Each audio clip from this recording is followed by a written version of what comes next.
the Digital Self, Lesson 11. Objectives. At the end of this lesson, students will be able to 1. Discuss about online identity and their self in cyberspace and user ID. 2. Expand selective self-presentation and impression management. 3. Evaluate the impact of online interaction on the self. 4. Establish boundaries of the online self, private versus public, personal versus social identity online, and gender and sexuality online. Number 1. Online identity.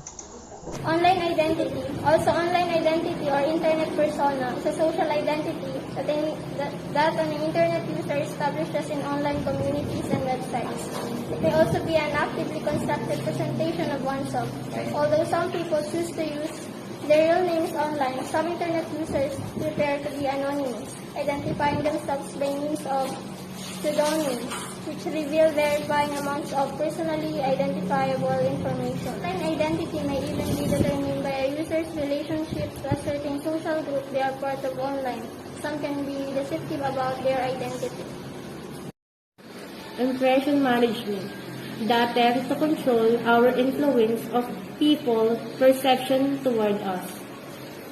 Impression management in sociology. Impression management, also known as a presentation, refers to the ways that people use to attempt to control how they are perceived by others. Impression management is a common way for people to influence one another in order to obtain various goals. Presentation is the conscious or unconscious process through which people try to control the impression of other people from them. Impact of online interactions on the self. Online interaction does not require cognitive or emotional involvement, making our interaction with it much easier. Interaction with human partners requires more emotional involvement and thus more cognitive effort than interacting.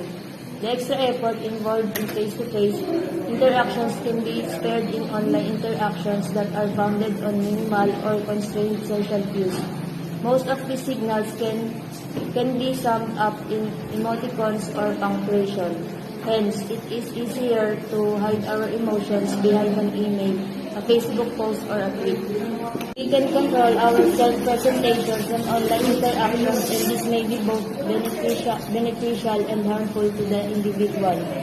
Compared with face-to-face presentations, online interactions enable us to self-censor to a greater extent and manage our online identities more strategically, which provides greater opportunity to misinterpret ourselves. This is due to asynchronous communication, time-delayed interaction that does not require participants to be online simultaneously. There is a positive and negative impact of online interaction on the self. Social media sites inform and empower individuals to change themselves and their communities. Number 2. Increase self-esteem when receiving many likes and shares. Number 3. Boost one moral and feelings of self-worth. Negative. Extensive online engagement and correlated with personality and brain disorders like poor social skills, ADHD, narcissistic tendencies, a need for instant gratification and addictive behaviors and other emotional distress like depression, anxiety, and loneliness. Number 2, low self-esteem due to the risk of being exposed of cyberbullying and cyber pornography. Number 3, more occupied in giving attention to social media than in keeping their customs and practices. Boundaries of the online self. Private versus public. Personal versus social identity online. Gender and sexuality online. Public self, it is the part of person that she decides to show to the world. How a person wants people to view him, and how she act around others. It is a framework of a human nature in order to hide their original self from others. According to Nicholson, the behaviors change in different settings is normal in human nature. Private self. A person's private self is his/her true self. The way a person acts around others is not the same as you act when by yourself or when with people whom she is comfortable with. It is the personal emotion morals of a person and what a person hides from most people. Personal identity versus social identity.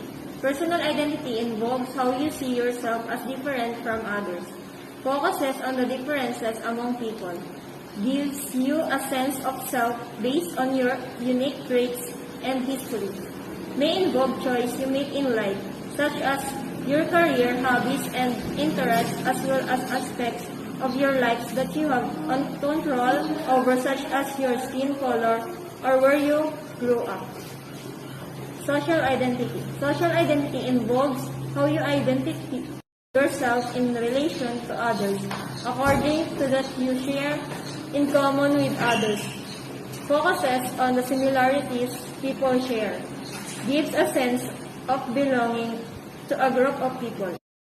Made up of elements like religion, race, social class, sexual orientation, gender identity, age, citizenship, and disabilities. And sexuality online. Gender identity isn't about who you're attracted to, but you are male, female, gender, queer, etc. And that's all for today. Thank you everyone for listening.